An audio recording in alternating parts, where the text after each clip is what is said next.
Hey everyone, it's Krista from Hilltop in the Valley blog and YouTube channel.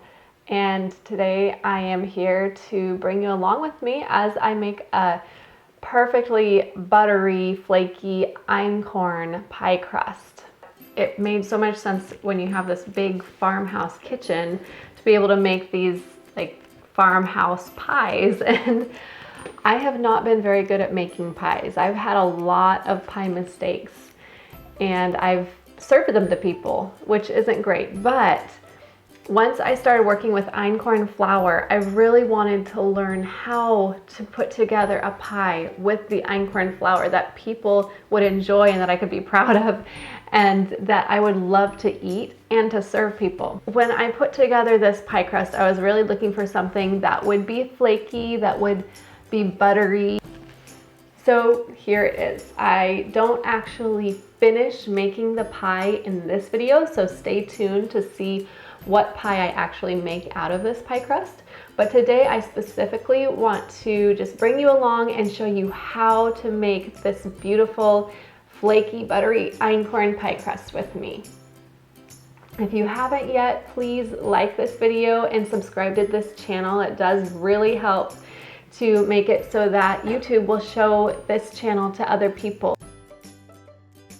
Whether it is routines for daily living, like doing chores, or if it's routines for cooking, it all helps to make things go more smoothly so that it's not me figuring out how to do it anymore. I just do dot, dot, dot, and it's done and on the table. And making a pie crust is difficult at first because you don't have that routine down. You don't know exactly what you're doing. You kind of have to figure out that flow of this comes first and this comes next. And so today I just want to bring you along and give you some tips to help you be able to successfully make this pie crust so that you're not getting to the end and being really frustrated with it. So the first thing that I have started doing with making pie crust is to get the water ready first. And if you've made pie crust before, you know that you have to put in very cold water.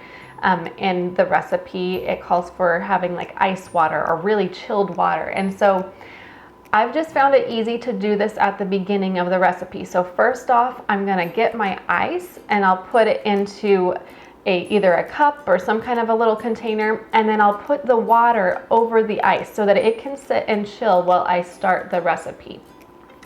The next thing is we'll go ahead and put our dry ingredients together. So you're gonna mix together the flour and your salt, and then we're gonna cut our butter into that mixture. This is kind of the big part of making a pie, is trying to get that fat incorporated in the correct way. And there are two ways you could mess up really on this. You could either make the fat chunks super big so that they melt all over the place, or you could decide to try and blend them in. That's really tempting, to want to make your pieces of fat so small that they just blend in to your dough, and you're not supposed to do that either. So first of all, let's get our butter chopped up. I like to chop up my butter using a knife and cutting it lengthwise in about 3 cuts. And then I will turn it over to, 45 degrees over onto the next lengthwise piece and cut it another, and then I will chop it up. Now, I did a really bad job of getting a video of that when I was making this pie, and so luckily I have another video I can show you, because I think this is a really important step, not just for making pies, but for making biscuits. If you haven't checked out my einkorn biscuit recipe, do that. This is the way we cut the butter in that biscuit recipe as well. And that biscuit recipe is to die for. So check that one out too. I also want to make sure you know you've got to have cold butter. I'm not just talking like kind of cold butter. I'm talking cold butter. So this is something that is really important for making this pie flaky. If you want a flaky pie crust, you're going to want to have really cold butter. So whether you just have refrigerated butter, and then at the end of this, put your pie crust into the freezer for about 15 minutes before you bake, or you just put your crust back into the refrigerator for quite a while so it can cool off before it's baked. That's really important. You want to be putting in cold butter into the oven, and that is something that will really help with the texture of this pie crust. Once your butter is cut up, go ahead and mix it into your bowl, and you can chop apart any chunks that are too big. You want them to be about pea size. And yeah, I don't think there's a lot of really big peas or a lot of really small peas. Usually peas are about the same size. So if you need help with that, Google it. All right, so go ahead and mix that all up together, and then we're gonna add in our vinegar. And then this is when you'll take your extra cold water that we had cooling off in our ice cubes, and you're gonna slowly put this in. You may or may not use the entire 3/4 cups that this recipe calls for. So as you're pouring your water in, you're gonna be looking for how much flour is being stuck on the outside of the bowl.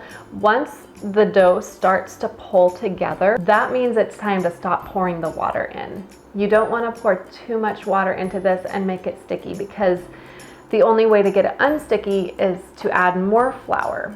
And you don't want to mess with the amounts of these ingredients too much to get the fat off. The right amount of fat influences how flaky this crust will turn out.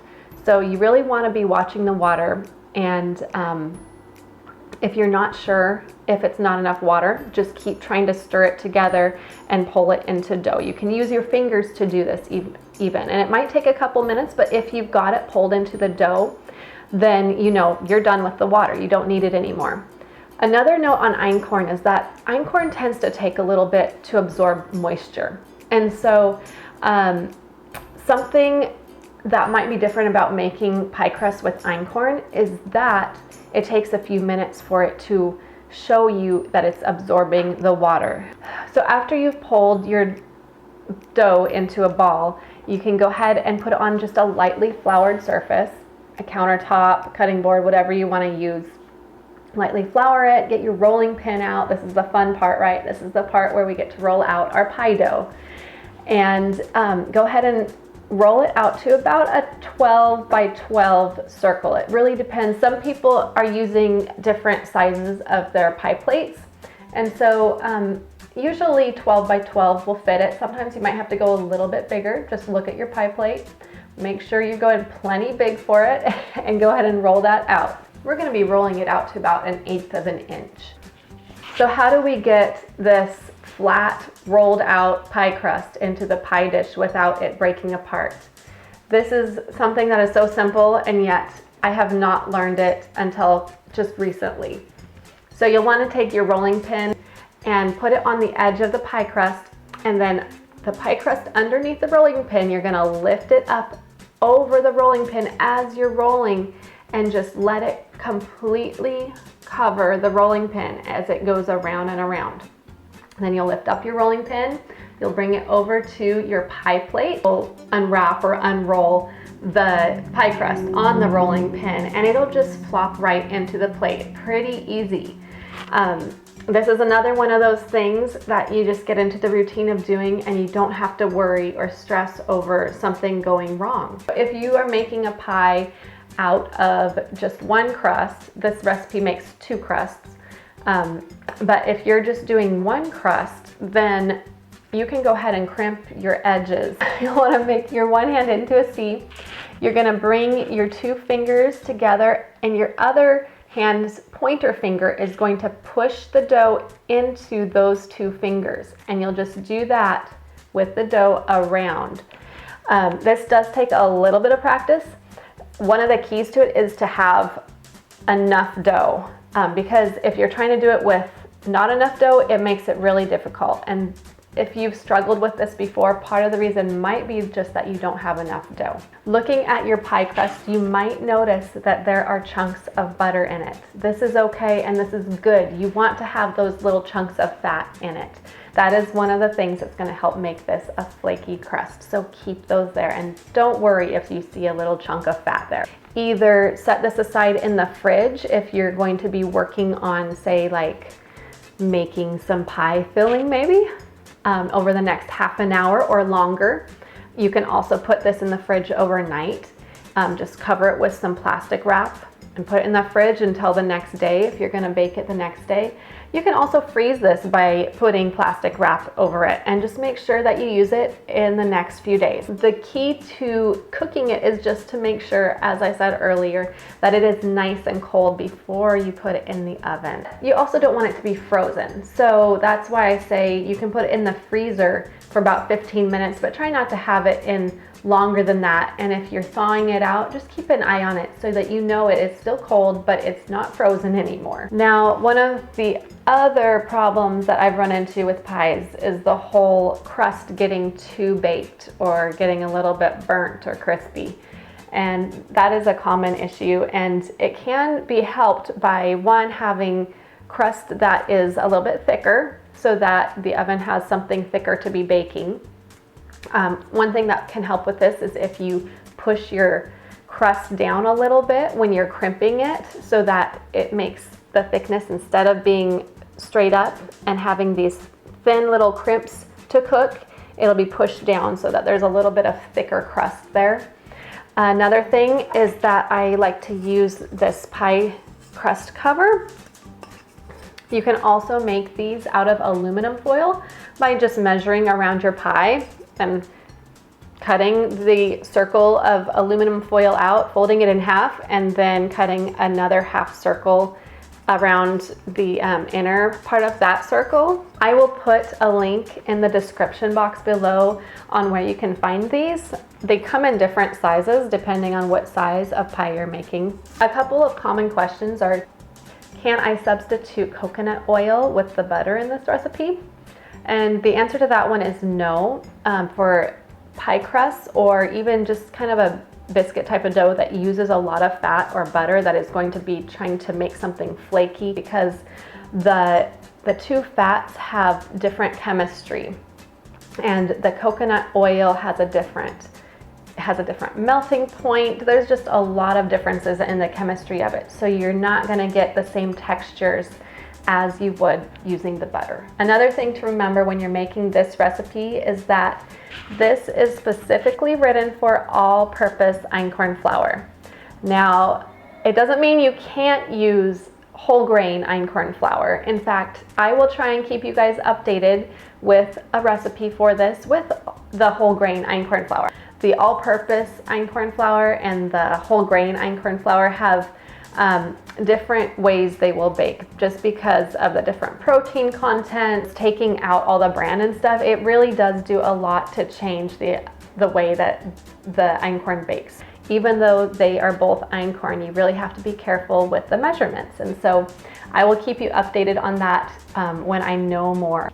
All right, guys, don't forget to check out the full recipe and some tips on the blog, hilltopinthevalley.com, and don't forget to check back, because I will have a pie here for you soon. I'm telling you, I will. And happy pie season, which I think is really every season. And I'll talk to you guys again soon. Bye.